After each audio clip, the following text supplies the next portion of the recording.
अवैध वृक्षतोडी विरोधात ग्रामपंचायत सदस्यांचा आक्रमक पवित्रा।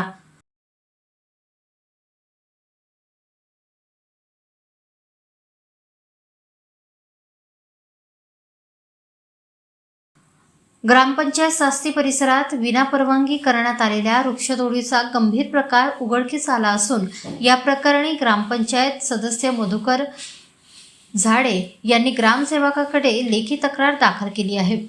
पर्यावरण संरक्षणाच्या दृष्टीने महत्त्वाच्या असलेल्या बेहडा बदाम या जातीच्या एकूण 3 वृक्षांची 20 जानेवारी रोजी कोणतीही अधिकृत परवानगी न घेता तोड करण्यात आल्याचा आरोप त्यांनी केला आहे।